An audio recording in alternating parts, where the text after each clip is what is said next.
Selamat pagi jemaat sekalian, yang di rumah juga. Harap semuanya sehat semuanya, amin. Covid ya berjalan, vaksin sudah tiba, tapi kita belum dapat giliran. Ya, mana? Dr. Lawrence sudah disuntik? Oh ya, mantap ya. Baik ya, yang dokter-dokter ini kan yang duluan ya. Ada beberapa pendeta, ada orang Kristen sampai nelpon saya, Pak Suhento boleh suntik nggak katanya, gitu. Antikristus bukan. Ya. Saya bilang saya belum dapat giliran, saya mau suntik. Wah kalau gitu saya juga mau katanya. Ya oke.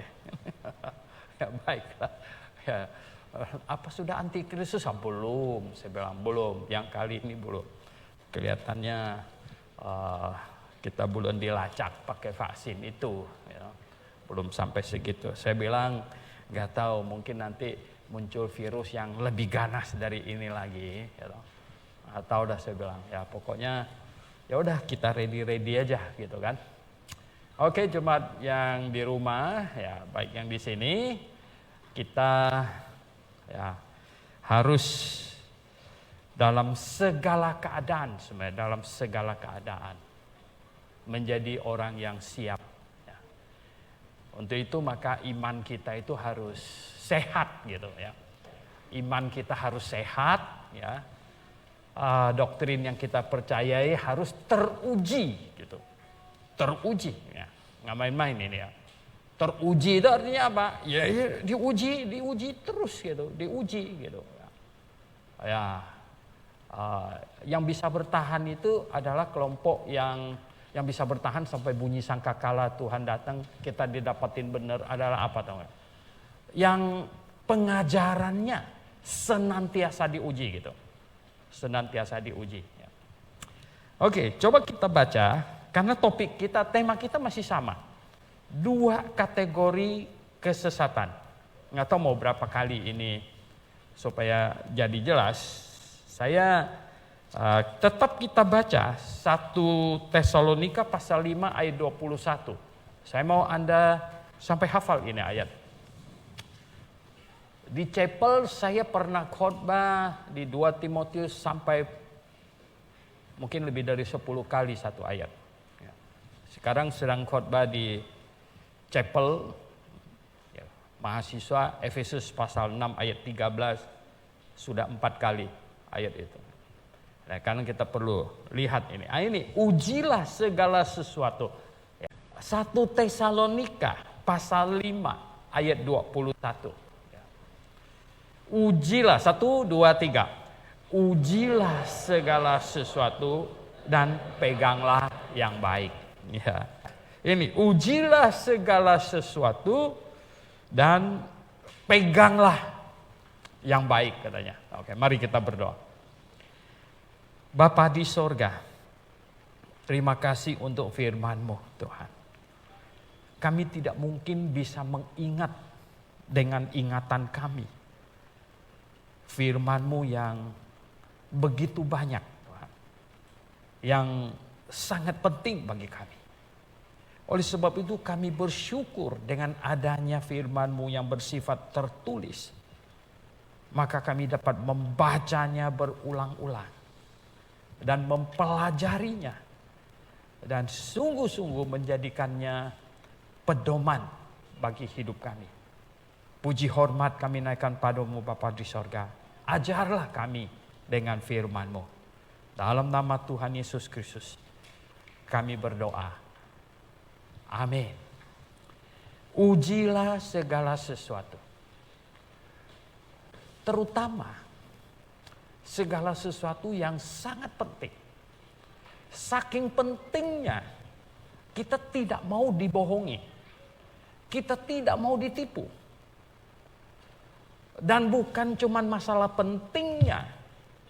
Kemudian ternyata muncul banyak sekali variasi. Dan tentu kalau kita tidak hati-hati sedikit saja, kita akan salah memilih. Kita akan salah beriman. Nah oleh sebab itulah maka firman Tuhan ayat yang barusan kita baca tadi begitu penting dan semakin mendekat hari kedatangan Tuhan semakin penting. Mengapa? Karena muncul variasi doktrin yang begitu banyak. Karena muncul yang begitu banyak maka semakin menuntut kita agar kita tetap percaya kepada yang paling benar. Nah untuk itu bagaimana? Ya harus uji. Dan uji terus. Kalau kita tidak uji, kalau kita tidak alert ya, kita bisa mungkin tanpa kita sadari. Kita sudah ada di jalan yang salah. Saudara yang saya kasih dalam Tuhan Yesus. Yang namanya tersesat, itu di awal-awal itu tidak menyadari. Kalau dari awal sudah tahu itu sesat, itu bukan tersesat. Itu sengaja mau melarikan diri namanya. Yang namanya tersesat itu adalah start awal sudah menyimpang, kita tidak tahu bahwa kita sudah menyimpang gitu. Kita tidak tahu kita ada di tempat yang salah, yang sesat gitu. Nah, Bapak Ibu Saudara yang saya kasih dalam Tuhan di sini maupun yang di rumah, itulah sebabnya mengapa kita harus uji terus, ya.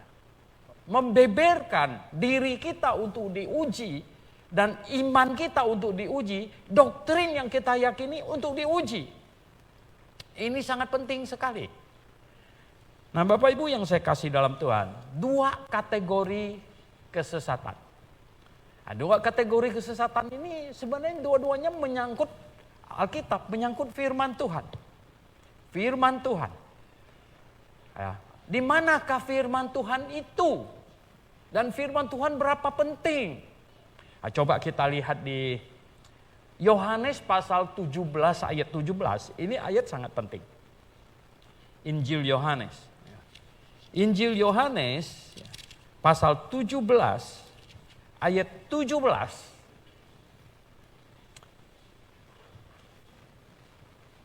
Yohanes 17 ayat 17 kita baca sama-sama. 1, 2, 3. Kuduskanlah mereka dalam kebenaran. Firman-Mu adalah kebenaran.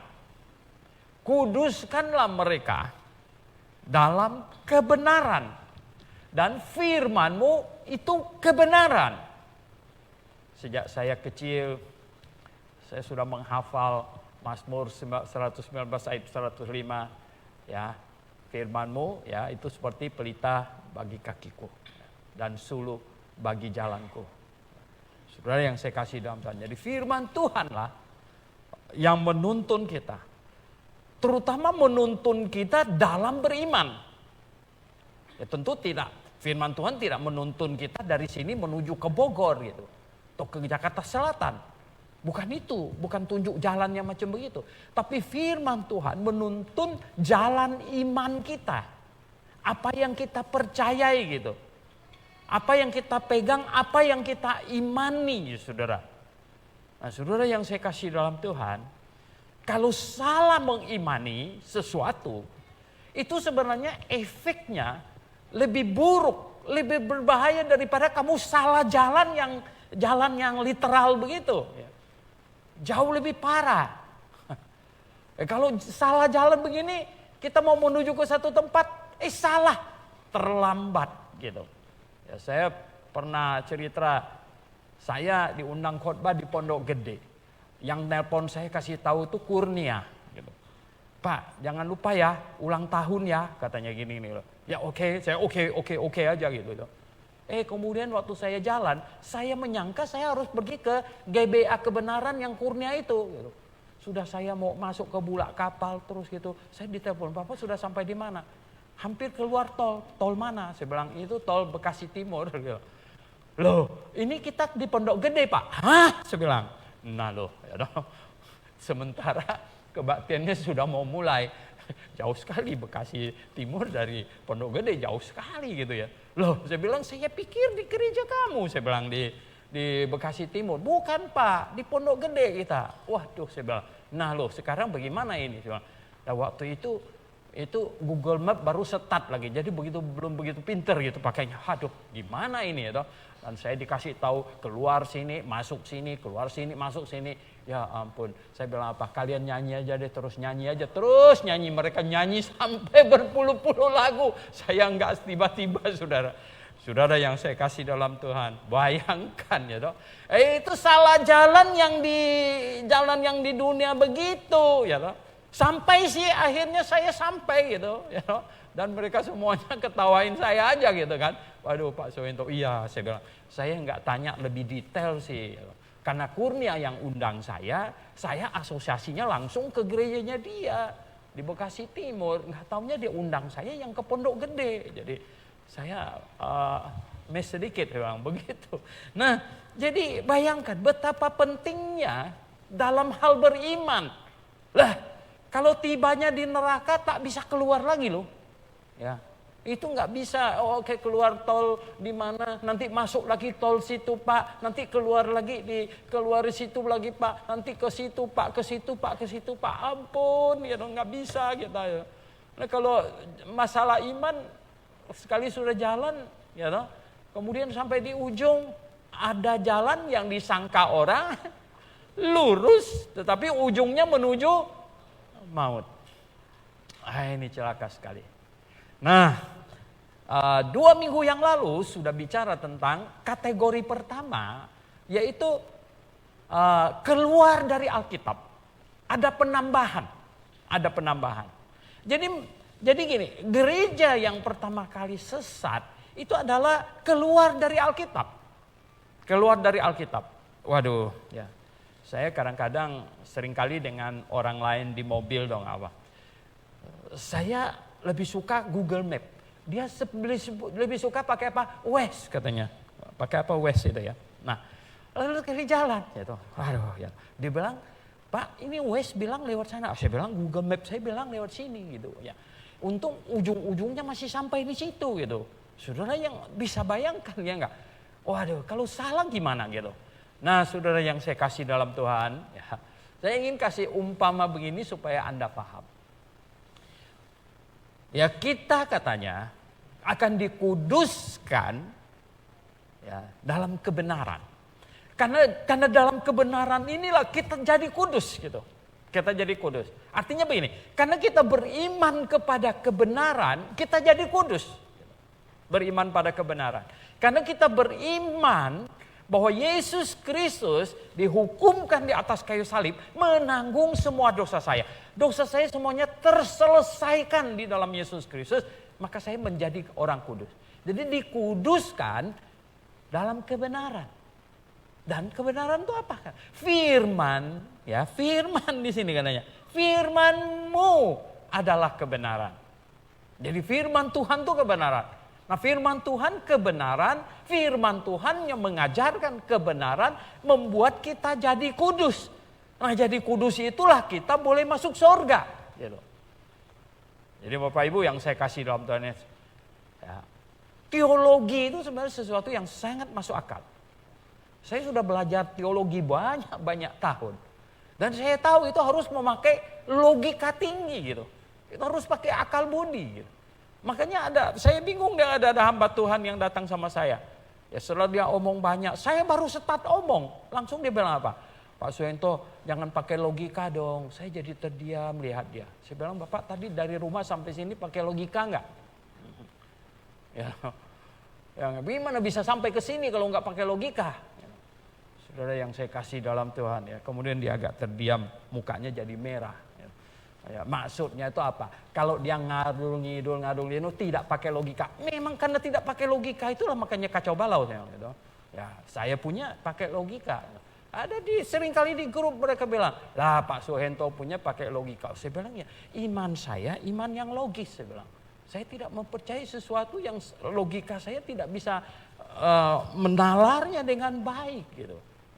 Nah, jadi Bapak Ibu Saudara yang saya kasih dalam Tuhan Yesus Kristus. Begini, firman Tuhan yang mana? Ini harus dibikin sip dulu, dibikin mantap dulu gitu. Firman Tuhan itu yang mana? Gitu. Saudara yang saya kasih dalam Tuhan Yesus. Coba kita baca satu ayat lagi. Efesus pasal 2. Efesus pasal 2. Surat Efesus ya. Pasal yang kedua. Ayat yang ke-20 ya. Pasal 2 ayat 20. Efesus pasal 2 ayat 20 ya. Mungkin kita baca dari 19. Ini kepotong kelihatannya kalimatnya ya. Rasul Paulus suka kalimat yang panjang-panjang. Panjang-panjang sekali. Itu Ibrani pasal 6. Itu dari ayat 4 sampai ayat 6 satu kalimat.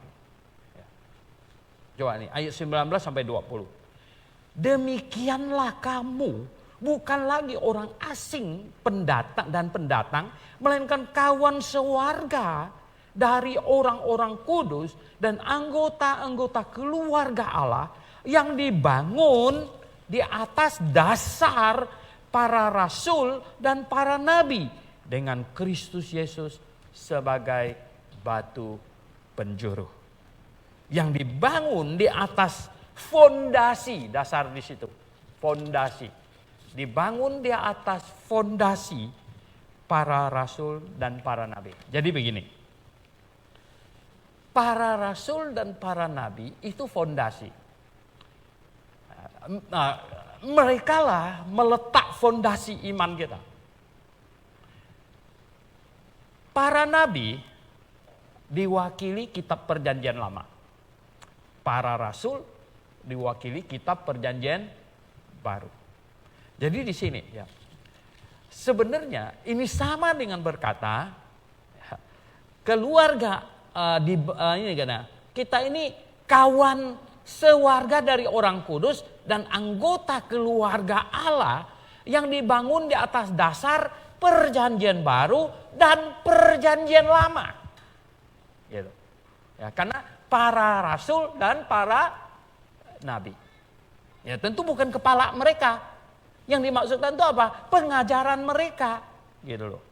Ya, zaman dulu saya masih kecil dengar kalau bikin jembatan masih keruan kepala orang lah apalah. Ya, anak orang semuanya dijaga baik-baik karena ada orang mau ngambil kepala supaya apa? Jembatannya kuat ngaur sekali atau mestinya ditumbuk pakai penumbuk baru kuat gitu. Bukan taruh kepala orang di situ gitu. Kepala kerbau gitu. Itu ngaur sekali. Nah, ini yang menjadi dasar fondasi katanya para rasul dan para nabi. Apanya rasul dan apanya nabi yang jadi fondasi? Jelas yang dimaksud itu apa? Pengajaran. Pengajaran rasul dan pengajaran nabi. Itu. Nah, pengajaran nabi yang ada hari ini, ya ini yang di dalam kitab perjanjian lama. Pengajaran rasul yang ada hari ini apa? Itu dia perjanjian baru. Begitu. Nah, berarti ya tadi ayat itu kita katakan.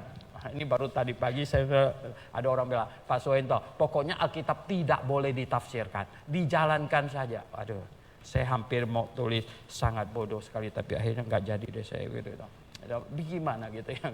Kan nggak ditafsirkan bagaimana dijalankan, betul nggak? Justru nafsirnya benar dulu baru bisa menjalankannya dengan benar gitu. Bagaimana ya ini? Nah, yang tadi kita baca itu ya, maksud Paulus itu adalah apa?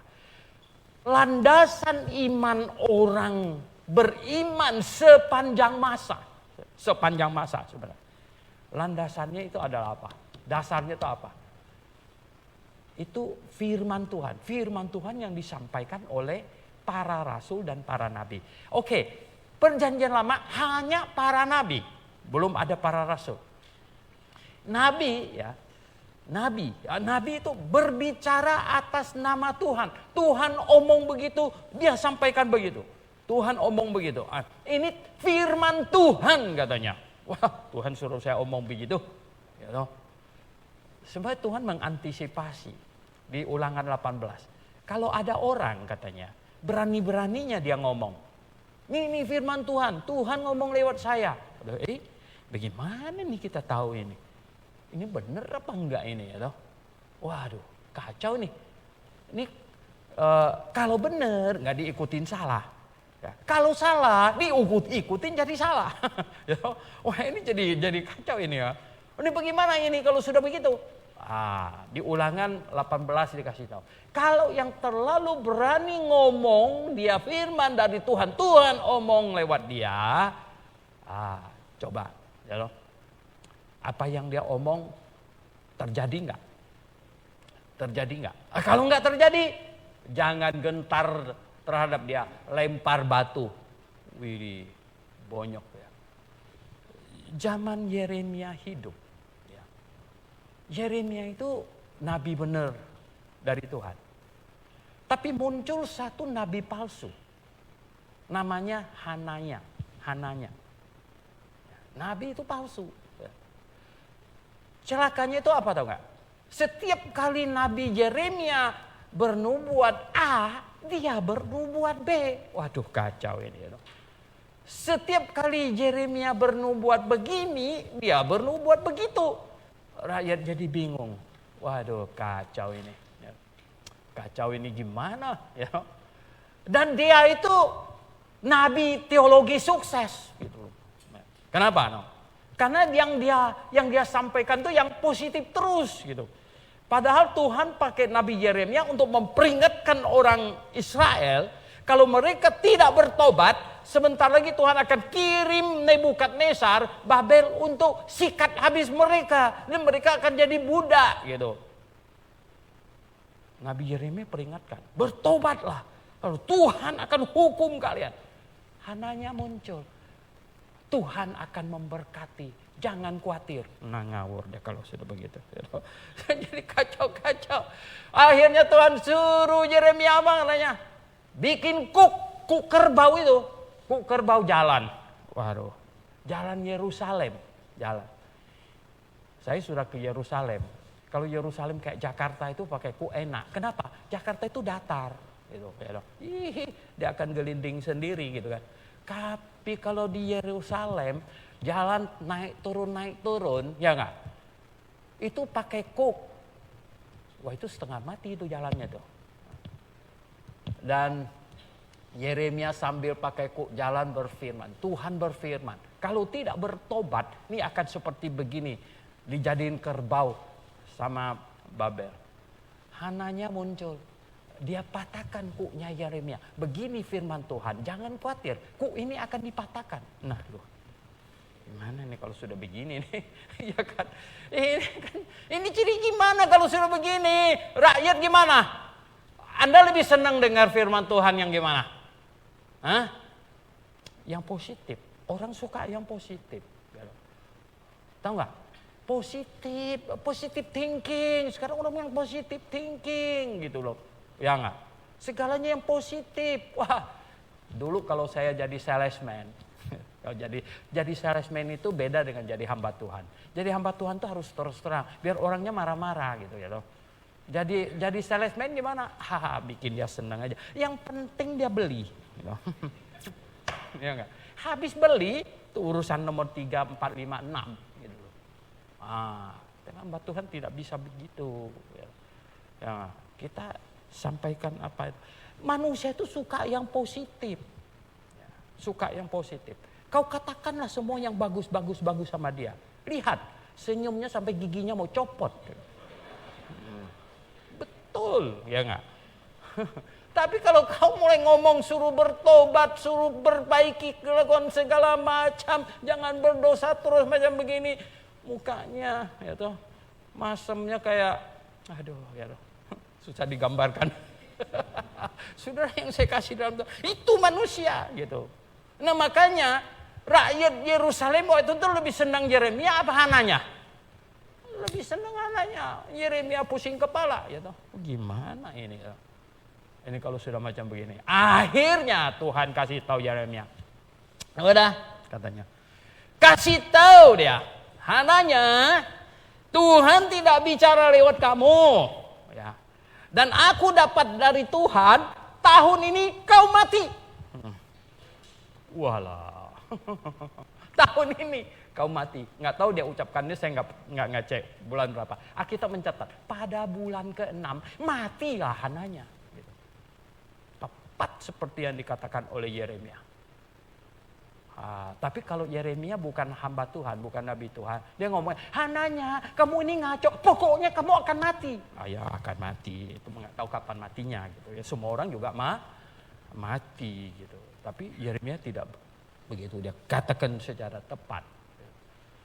Saudara yang saya kasih tahu. Nah, bagaimana kita cek itu nabi dari Tuhan atau tidak? Tuhan sudah kasih tahu. Jangan bodoh-bodoh percaya begitu saja. Kamu akan sesat gitu. Kamu harus uji, harus tes begitu. Zaman itu gitu. Nah, kemudian ya, di perjanjian baru. Di perjanjian baru ini dasarnya apa perjanjian baru? Rasul. Ya. Perjanjian baru itu fondasinya tuh rasul. Mengapa perjanjian lama dikumpulkan semua tulisan nabi? Sampai nabi terakhir, Maleaki. 400 tahun sebelum Masehi, Maleaki final. Dan Maleaki tutup firman Tuhan dengan berkata bahwa Tuhan akan kirim Elia datang pada hari Tuhan yang maha dahsyat itu. Tutup. Bangsa Yahudi tunggu-tunggu. Elia. Mana kamu Elia? 400 tahun berapa generasi? Itu sekitar 8 generasi. Kalau 50 tahun. 8 generasi orang. Elia, mana kamu Elia? Makanya Yohanes Pembaptis muncul. Ini Elia. Sebenarnya dia memang Elia. Tuhan Yesus ngomong dia Elia. Yohanes tahu nggak dia siapa? Nggak tahu. Dia nggak tahu. Kamu tahu nggak kamu siapa? Juga tidak tahu. Betul nggak? Mana kita tahu kita siapa tadinya itu? Ya nggak? Siapa? Pak Andi, Musa. Tahu gimana bisa gitu? Mana tahu? Kan gitu kan? Ya, Yohanes jelas tidak tahu dia siapa. Ya, kamu Elia nggak? Bukan, dia bilang saya kan Yohanes, dikasih nama bapak saya Yohanes itu kan. Ya, itu saja yang dia tahu. Yang tahu dia persis siapa itu mestinya siapa?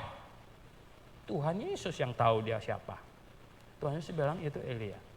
Kenapa? Karena Tuhan Yesus ketika mengajar kepada murid-muridnya bahwa sebenarnya dia adalah Sang Mesias, Allah yang maha tinggi, yang maha dahsyat itu telah ada di tengah-tengah mereka. Lalu murid-muridnya ngomong begini, bukankah menurut ahli-ahli Taurat itu sebelum Jehovah yang maha dahsyat datang, Elia datang duluan. Gitu.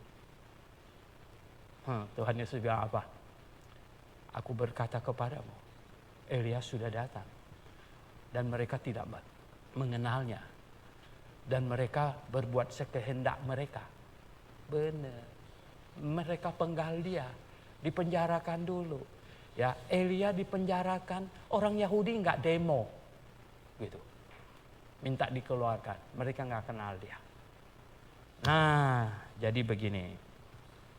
400 tahun sejak Maleaki sampai kemudian Hana dapat visi dari Tuhan, ya. Zakaria dapat, ya, semuanya. Tuhan berbicara lagi. Maka itu 400 tahun. Di dunia teologi disebut apa? The silent centuries. Abad-abad silent, diam. Tuhan diam. Ya. Karena Tuhan sudah bilang apa? Udah, aku datang dan aku kirim Elia duluan. Begitu. Lah, tunggu aja kalian. Begitu. Kira-kira tunggulah semuanya. 400 tunggunya. Lama juga. Saudara yang saya kasih dalam Tuhan. Nah, perjanjian baru sekarang ini. Itu perjanjian lama. Ditutup oleh Maleaki. Perjanjian baru. Nah, Tuhan Yesus ngajar. Rasul-rasul ngajar. Walah, perjanjian baru ini lebih rumit. Lebih rumitnya kenapa teman? Ini perjanjian baru, ini sesuatu yang baru sekarang. Karena Mesias ditolak, sekarang sesuatu yang baru. Jadi kekristenan itu beda dengan Yudaisme. Ya. Tuhan Yesus sebelumnya sudah peringatkan, jangan taruh anggur baru di kirbat yang lama, jebol katanya begitu ya. Jangan kau tambal kain baru ke baju yang sudah tua, ya, koyak dia begitu. Kenapa? Karena perjanjian baru ini sekarang ini barang baru gitu. Perjanjian lama itu adalah ibadah simbolistik, ritualistik, jasmania. Ya, satu hari nungging 3 kali gitu. Mereka jam 9, jam 12, jam 3. Daniel itu taat loh. Dia nggak pernah nggak nungging loh. Ya. Maka itu ya mereka mau tangkap dia. Mereka tahu Darius itu sayang sekali sama Daniel. Gimana cara jatuhin orang ini? Mereka hasut, bikin undang-undang. Sekian hari tidak boleh ada yang menyembah apa-apa yang lain gitu. Wah, Daniel tahu. Target undang-undang ini saya nih. Targetnya. Tapi Daniel karena dia tidak sedikit pun lemah, mundur, dan enggak ibadah lagi gitu. Itu ibadah namanya. Akhirnya tetap dia setiap hari ya, naik ke atas di ini balkon atasnya gitu. Ya, hadap ke Yerusalem. Wah, disitulah Daniel mulai nungging. Musuh-musuhnya ya loh, masuk mendapatkan dia nungging. Mungkin dia belum selesai, dia nggak ambil pusing mereka. Ya loh. Akhirnya dia dibawa. Ceritanya Anda sudah tahu, dimasukkan ke dalam gua singa. Singanya kayak anjing apa itu? Anjing ya lebih jinak dari anjing herder. Itu Darius. Wah, musuhnya yang cemplungin. Belum sampai udah disambar sama singanya. Saudara yang saya kasih dalam Tuhan. Itu ya Allah yang maha tinggi tiba. Allah yang maha tinggi tiba. Ya. Jadi Yohanes itu Elia. Nah, mengubah sekarang sesuatu yang ibadah simbolik perjanjian lama yang ritualistik jasmania itu. Sekarang di perjanjian baru sesuatu yang baru. Tuhan Yesus mengajar. Kemudian kekristenan muncul. Rasul-rasul diberi wahyu. Diberi inspirasi. Digerakkan menulis. Tidak semuanya menulis. Rasul Paulus sebenarnya sangat paham bahwa tulisan dia itu firman Tuhan. Coba kita lihat di Tesalonika.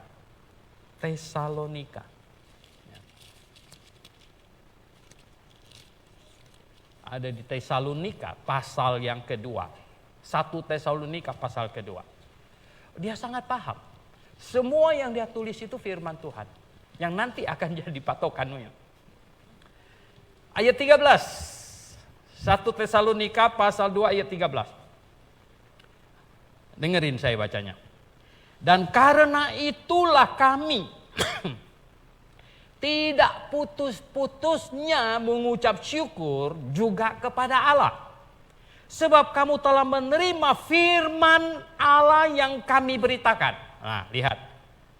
Kamu menerima apa namanya? Firman Allah yang kami beritakan itu bukan sebagai perkataan manusia. Jadi bukan sebagai perkataan manusia. Tetapi ada di situ. Dan memang sungguh-sungguh demikian. Wow. Dan memang sungguh-sungguh demikian. Artinya apa yang dia sampaikan itu firman Tuhan. Nah, memang itu sungguh-sungguh demikian katanya. Sebagai firman Allah yang bekerja juga di dalam kamu yang percaya. Wow. Jadi yang dia sampaikan ya, kalian sudah terima itu sebagai firman Tuhan. Dan memang demikian. Nah, itu sungguh-sungguh. Nah, akhirnya setelah rasul-rasul menulis. Kemudian orang Kristen setelah tidak ada rasul. Ini kekristenan jalan berpatokan pada apa? Kekristenan jalan berpatokan pada apa? Perjanjian lama, nggak bisa. Itu kirbat lama. Itu baju usang. Tak boleh ditempelkan kain baru ke situ.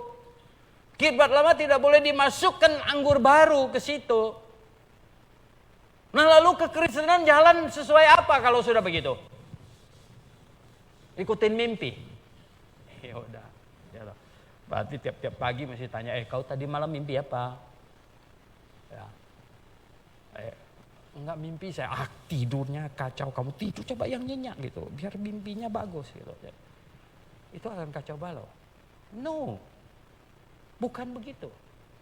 Maka itu Rasul menulis. Dan Tuhan menginspirasikan mereka menulis. Dan jemaat mula-mula akhirnya tahu mereka.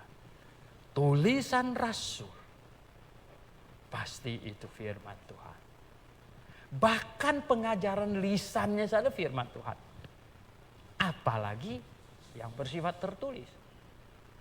Maka itu dikumpulkanlah tulisan Rasul dikumpulkan semuanya. Saudara yang saya kasih dalam Tuhan, semua itu yang kita punya hari ini, 27 kitab, ya, tidak lebih tidak kurang, itu adalah harus ada stempel rasulnya. Kalau tidak, apa alasan kita menerima itu firman Tuhan? Apa alasan? Tidak ada. Stempelnya rasul. Ditulis oleh rasul, di backup oleh rasul, sekurang-kurangnya di-proofread oleh rasul. Artinya tulisan itu sudah beredar selagi rasul masih ada yang hidup dan dia tidak menentang. Maka itu diterima sebagai firman Tuhan. Nah, terkumpullah 27 kitab.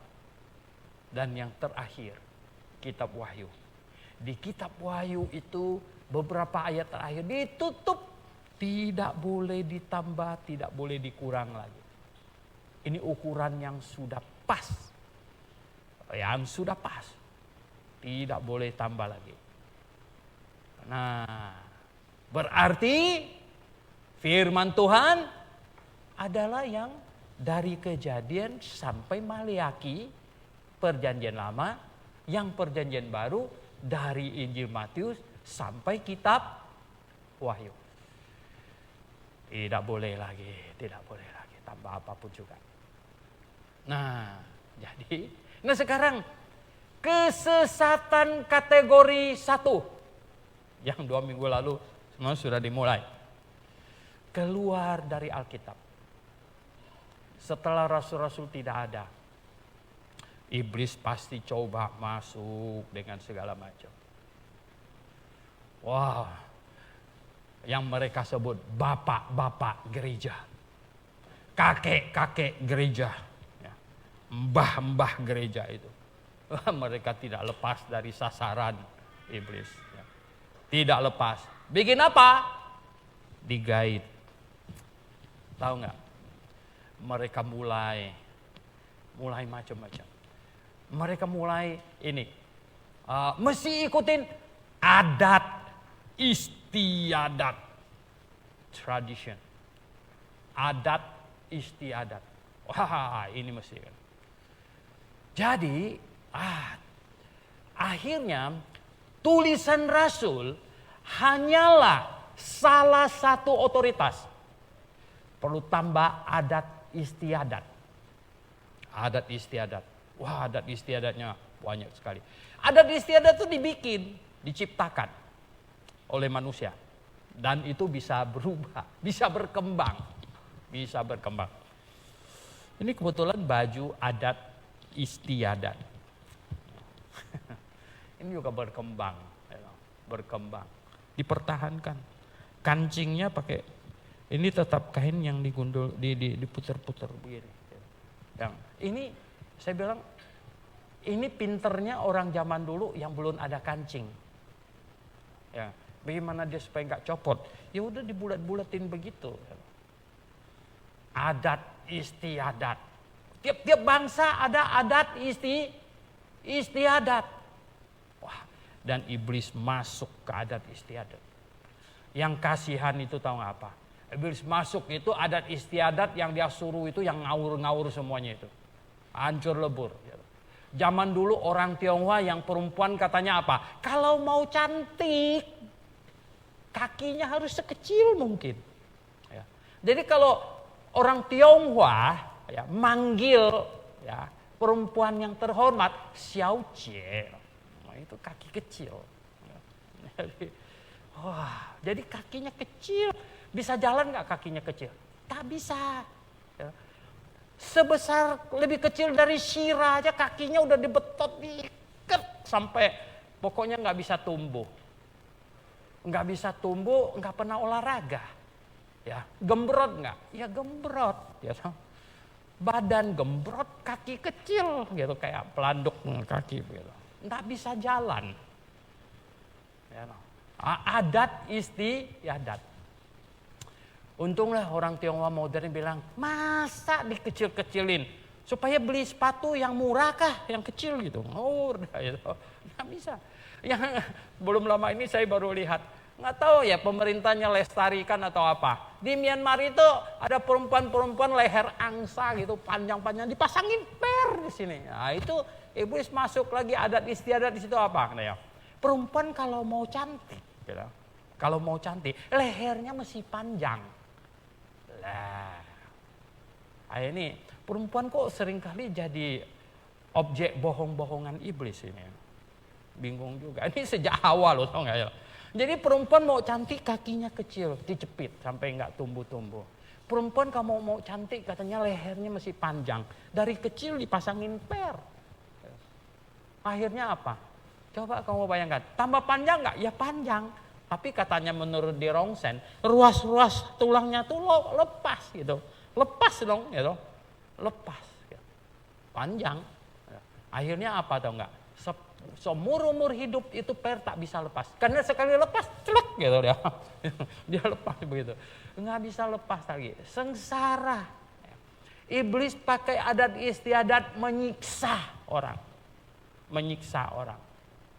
Iblis masuk situ. Saya pergi ke Nias sana. Ada satu bapak yang bilang, Pak, Nias ini sangat kasihan sebenarnya. Dulu kami ini adalah suku yang menyembah animisme. Saya bilang, gimana? Dulu itu kalau Nias Utara, kalau rajanya mati katanya, semua pembantunya tuh dibawa, jadi ditaruh di atas, ditaruh di atas di sana, naikkan panggung. Kemudian pakai bambu pipa. Nah semua pembantunya itu pekerjaan situ, semua di bawahnya itu tungguin dia punya air ngalir dari itu mayat itu. Lah, mati semuanya, mati semuanya. Oh, aduh, saya bilang kejam amat gitu ya. Kejam amat. Itu adat istiadat. Nah, Yahudi punya adat istiadat banyak. Ya, banyak sekali adat istiadat. Ada yang bagus, ada yang tidak bagus. Adat istiadat cuci tangan, bagus nggak? Oh bagus. Sebelum ada COVID aja mereka sudah cuci tangan, betul nggak? Orang Yahudi paling rajin cuci tangan. Kenapa? Ya karena harus cuci tangan terus. Itu adat yang bagus. Tapi ya loh, akhirnya mereka kembangkan macam-macam adat istiadat. Dan karena adat istiadat inilah gereja awal paradosis yang mereka sebut ortodoks itu. Akhirnya muncul yang namanya jabatan imam. Ya loh. Nah, imam yang bukan keturunan Harun. Coba bayangkan, macam-macam. Bayi harus dibaptis, macam-macam. Gitu. Pemakaian kemenyan di dalam gereja. Gitu. Kemenyannya ditaruh di, bunyi-bunyinya. Gitu. Kalau yang kau mandi itu air biasa, yang di sini itu air suci. Gitu. Centreng. Jadi mereka mau duduk di depan, duduk di belakang, kau tak dapat air suci. Gitu. Ini mesti yang dapat air suci yang di depan. Gitu. Itu begitu. Lah kacau balau ini. Akhirnya gereja makin hari makin apa? Bersifat ritualistik. Ya, ritual. Pokoknya ritual. Wow, ya, ritual luar biasa. Saudara yang saya kasih dalam Tuhan. Dikembangkan lagi sesuatu otoritas yang di luar Alkitab. Selain adat istiadat tadi, dikembangkan lagi. Ini pemimpin harus dididik. Harus diikuti. Jadi pemimpin punya otoritas. Ya. Mereka itu paling suka. Mereka ada satu orang barusan marah-marah sama saya. Pak Suhento punya tulisan, tidak ada nilai sama sekali. Saya bilang, loh, kok tidak ada nilai apanya? Tidak ada kutipan Bapak Gereja ngomong apa segala macam. Saya memang tidak mau kutip mereka, saya bilang. Wah, tulisan saya tidak ada nilai karena saya tidak kutip. Wah ini Ignatius atau Spirian, Cyprian, apa-apa segala macam tidak kutip mereka, jadi tidak ada nilai kan? Lah, Cyprian itulah yang membuat Katolik ngawur. Ya, bahasa Latinnya extra nulla salus ecclesia. Di luar gereja tidak ada keselamatan. Katanya akhirnya mereka jadi diselamatkan bukan oleh Yesus Kristus, tapi oleh gereja. Ngawurnya bukan main-main. Nah itu gara-gara bapak-bapak gereja itu. Kakek-kakek gereja. Saya bilang enggak. Bagi saya Alkitab adalah dasar yang tidak ada yang lebih teguh dari itu. Saya kutip ayat Alkitab saja. Ya, karena kemarin baru terbit ya, Yesus tidak disalib hari Jumat, melainkan hari Rabu. Heboh semua grup yang ada di situ. Ada yang terima kasih banyak Pak Suhento, baru dicerahkan, tapi ada yang ngamuk marah-marah gitu kan. Ya oke, ya whatever gitu kan. Jadi Bapak Ibu Saudara yang saya kasih. Yang penting kita Alkitab itu. Alkitab. Nah mereka mulai keluar dari Alkitab. Ini gereja start awal itu keluar dari Alkitab. Ke adat istiadat duluan. Adat istiadat. Kemudian setelah ke adat istiadat, mereka mulai menjadikan tokoh-tokoh. Bapak.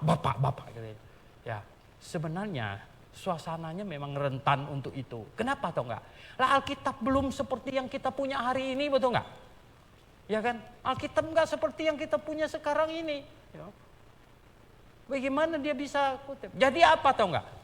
Bapak itu ngomong, semuanya mesti dengerin gitu. Wah, itu mirip-mirip yang agama tetangga itu. Gitu. Kalau yang sudah pakai topi warna khusus gitu dan celananya sudah naik makin ke atas, ya kalau dia omong itu lebih ini otoritasnya lebih tinggi dari kitabnya, sama begitu. Nah, satu masa kekristenan itu begitu gitu. Ya. Jadi itu pemimpin gereja sedemikian pentingnya. Jadi yang dia omong mesti ikuti. Nah dia akhirnya apa? Dibelokkan sedikit. Belok. Makin jauh dari kebenaran. Jadi gini ya dong. Saya kutip dia, kemudian orang kutip saya, kemudian yang sana kutip saya. Yang setat paling kacau duluan, itunya dikutip duluan itu. Kacau sebenarnya dia. Nah, contoh. Kita telusurin. Setat kapan 25 Desember? Ya, ternyata yang setat awal itu namanya Hippo. Yang depannya Hippo. Lah dari mana dia tahu? Kemudian semua yang lain ngutip dia. Akhirnya kutipannya apa? Sepertinya sangat akademis dan sangat bagus. Kutip dia. Dialah orang yang dia paling dekat dengan zamannya Yohanes. Dia pasti lebih tahu. Siapa bilang? Yang macam-macam begini ini. Saudara yang saya kasih nonton. Jadi ya setat awalnya keluar dari Alkitab ke tradisi. Kemudian yang kedua, tokoh-tokoh bermunculan. Nah, tokoh-tokoh yang bermunculan ini belokkan. Dibelokkan sedikit. Wah, finalnya yang lebih paling dahsyat lagi apa? Raja, kaisar. Nah, kalau tokoh masih lingkup kecil, sekarang kalau kaisar lingkupnya besar. Ya, sekali dia bilang begitu. Ya. Kalau tokoh cuman bapak kakek gereja nggak ditaatin, nggak begitu urusannya. Kalau kaisar you coba nggak taat, ya lihat aja. Kecuali yang lehernya kayak perempuan Myanmar, dia pasang per aja copot. Ya. Pasti, ya. Nggak mungkin. Ya. Nah, saudara yang saya kasih dalam Tuhan Yesus, sebenarnya setatnya. Kemudian apa? Masih mereka belum paham saat itu. Belum paham yang namanya kanon tertutup. Bahwa ya, sampai kitab Wahyu sebenarnya tidak ada lagi orang dapat wahyu dari Tuhan. Tidak ada lagi, tidak boleh ada lagi.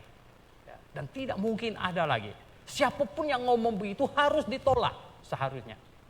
Dan mereka hanya perlu menjadikan kitab perjanjian lama yang sudah ada plus tulisan rasul-rasul yang distempel oleh rasul, inilah firman Tuhan. Hanya ini.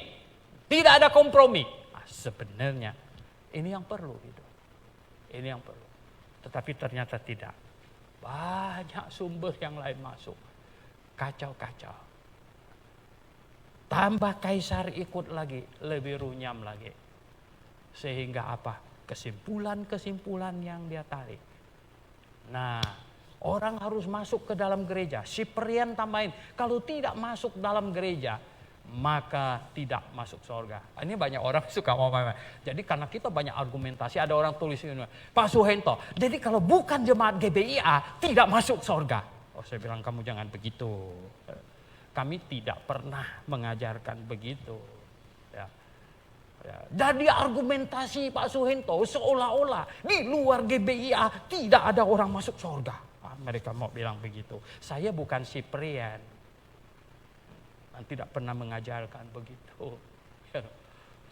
Saya hanya mengajarkan ya, orang masuk surga kalau dia percaya kepada Injil yang benar. Ya.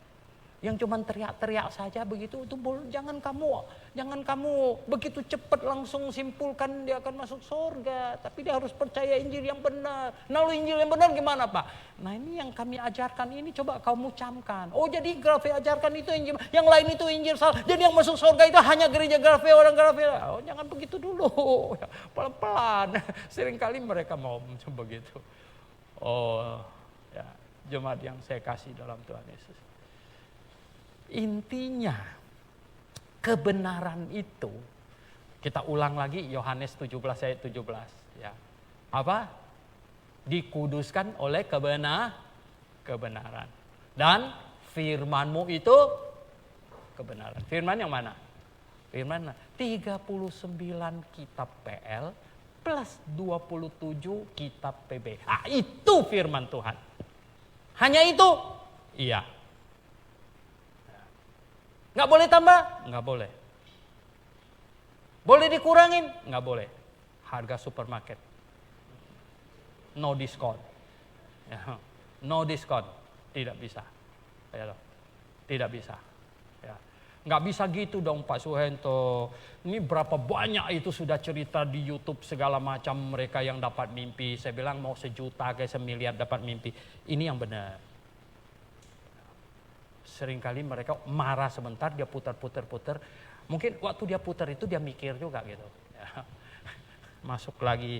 Kadang-kadang saya melihat di grup kita itu tahu gak? Kalau yang start awal itu marah. Jangan marah-marah dulu. Ya. Tenangkan pikiran, tenang dulu.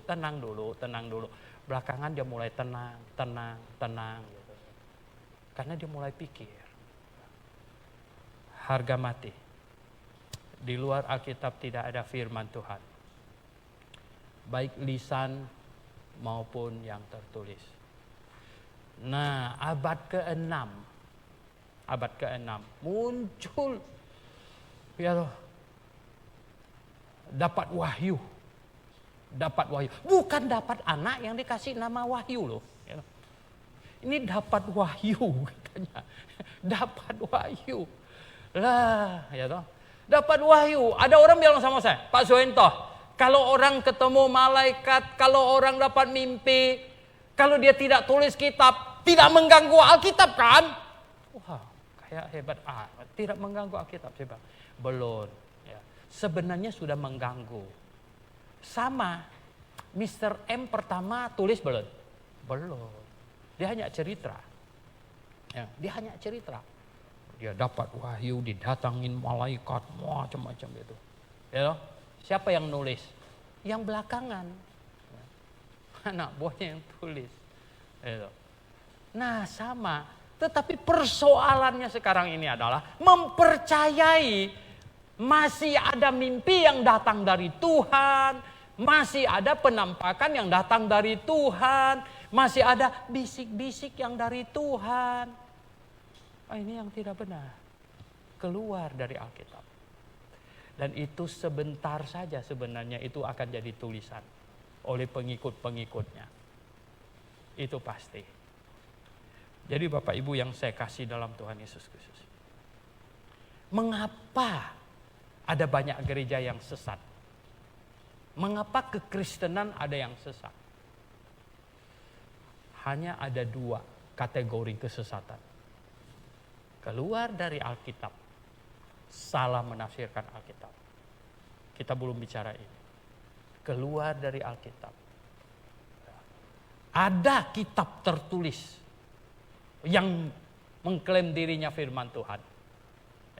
Atau tidak ada kitab yang tertulis. Tapi ceritanya datang terus. Tadi malam Tuhan berbicara kepada saya. Di bawah jemaatnya, mulutnya begini. Tuhan bicara sama dia. Bayangkan, kita 5-60 tahun jadi orang Kristen mau dengar suara Tuhan. 1 kali pun belum pernah. Dia hampir tiap malam Tuhan bicara sama dia. Hebat sekali orang ini, hebat sekali. Begini mereka dengar. Sekali tapi tahu nggak apa? Lebih diteliti. Ujilah segala sesuatu gitu. Lebih teliti. Tolong kasih tahu suara Tuhan itu halus, lembut, atau kasar, parau. Jangan begitu. Maksudnya jangan begitu gimana? Nggak ada suara macam itu. Maksudnya nggak ada lalu. Yang tadi dia ngomongnya itu ada dengar suara bagaimana? Itu hanya di dalam hati. Jadi maksud kamu suara hati gitu. Iya itulah. Suara hati dia suara Tuhan. Hebat amat ya. Jadi yang Tuhan siapa di sini? Siapa Tuhannya? Dia. Saudara yang saya kasih dalam Tuhan Yesus. Lihatlah ya. Seandainya orang beriman dengan serius. Saya tulis satu artikel pendek. Saya bilang seandainya seseorang itu pakai akal budinya dan beriman dengan serius, maka ya toh dia sembah tikus, lama-lama tikus gigit dia dan lain sebagainya, dia nggak mau lagi. Dia sembah apa? Cari yang lebih besar, sembah sapi. Oke, itu lebih besar dari tikus ya nggak pakai sembah sapi gitu. Kemudian di tempat dia nggak ada orang makan sapi gitu. Terus ke tempat yang lain ada dendeng sapi. Kenapa jadi begini? Gitu. Lah lama-lama nggak mau lagi sembah sapi. Kalau orang beriman dengan serius, gitu. Akhirnya menyembah apa saja, ya loh. Kalau orang serius beriman, dia akan cari terus. Gitu. Dia akan cari terus. Gitu. Katanya apa? Ini para ateis ini ngaurnya bukan main-main. Saya suka nonton yang binatang. Katanya apa? Itu polar bear itu. Gitu. Katanya lapisan es berapa dalam, 1 meter lebih katanya. Dia bisa cium itu anjing laut yang di bawah sana. Dia bisa cium. Terus komentarnya apa? Mereka begitu hebat. Sehingga sanggup mengembangkan penciumannya sampai begitu hebat. Ngaurnya. Kok dia bisa kembangkan penciumannya? Ya. Kenapa kau tidak kembangkan penciuman kamu supaya... ya enggak? Ya kan?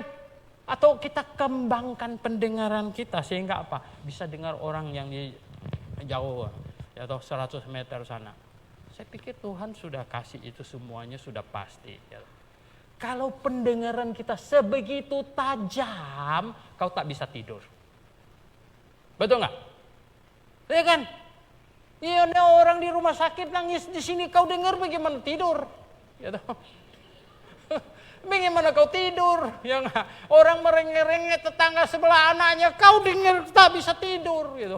Kau tak bisa tidur. Gitu. Saya sebelah kanan telinga saya ini mulai rusak, tau nggak ya? Ya nggak? Sekarang kalau ribut-ribut saya tutup yang kiri sudah nggak dengar. Oh, saya bilang bagus juga. Saudara yang saya kasih dalam Tuhan. Masa itu polar bear itu yang beruang kutub itu, dia kembangkan penciumannya. Nah, itu nonsense, bisa dia kembangkan sendiri punya. Itu diciptakan penciumannya sudah begitu. Ya toh. Nah, siapa yang ketawa?